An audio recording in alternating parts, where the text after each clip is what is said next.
What would it look like to live a brave life? Do you know anyone that's overcome some huge obstacle in life through bravery to change their life?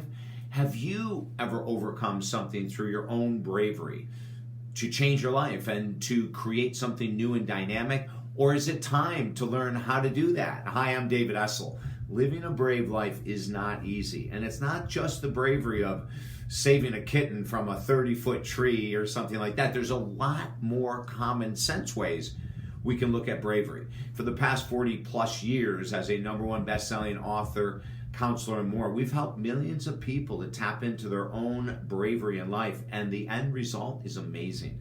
I think of people like Evelyn Keeling, who was 240 pounds overweight and went into a health club in a wheelchair because it was the only way that she could start the process of changing her diet and beginning to exercise.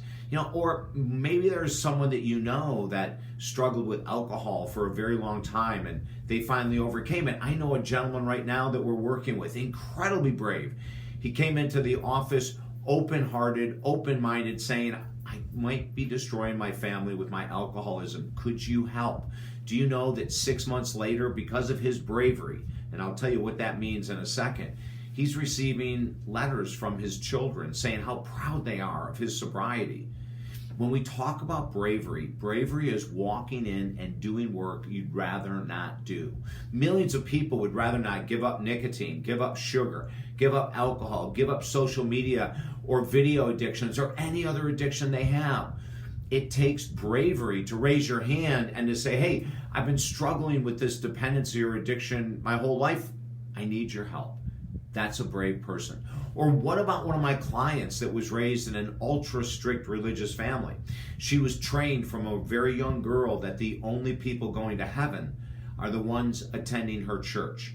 Now, for the first 18 years, she really couldn't say much. She couldn't be brave against her parents because she was living at home. They were paying the bills. She waited until she was in her 50s, and all of a sudden, she became so brave. And she said to her parents, listen, I know you guys love this church, and I know you get a lot out of it, but I'm finding it's not for me. I'm going to go in a new direction. Now, you might be sitting there going, well, I did that at 18, or I did that at 15, or I did that at 10, and good for you. Some of us, it takes longer to become brave. What is it that you need to be brave with? Are you working at a job in which you feel is condescending to you in nature? Do you have managers or bosses that really don't care about you as a person? It would take a very brave person to stand up and say, enough. I'm going to find a place where I'll be respected. Or are you in a relationship where you're saying, well, I've been with them for 10 or 20 or 30 years, and how could I leave them now? How could I take off now after all this time together? But if you're in a relationship or a marriage where you're emotionally abused or physically abused, or you're neglected incredibly by your partner, or maybe your partner has a serious addiction, it takes a very brave person to stand up and say, hey, this isn't working the way it did when we first started. I'm going to ask you to get help, and if you change, we can stay together. But if you're going to continue with the addiction or the emotional or physical abuse, I'm going to leave. See, it takes a very brave person to do these things. It takes a very brave person at 50, 60, or 70 to go back to school. It takes a very brave person with no experience in writing a book to sit and write a book. So I'm going to leave you with this question. What area of life do you need to be brave in? What area of life do you need to reach out and ask for help? What area of life do you need to risk maybe losing friends or family members in a decision that's right for you, but other people think it's totally incorrect?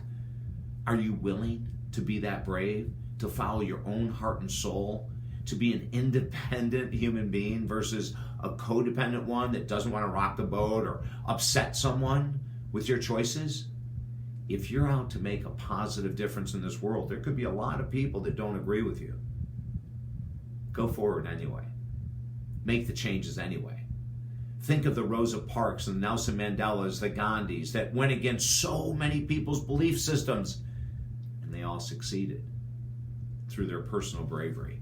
I want the same for you. If I can help you at all to tap into that powerful source of bravery that everyone has that very few people use, contact me at talkdavid.com. We work with people from all over the world via phone or Skype to help you tap into the real you, the brave you, the powerful you, the you that's been waiting to come out forever. I know it's there. Let's work together. I'm David Essel. Have a beautiful day.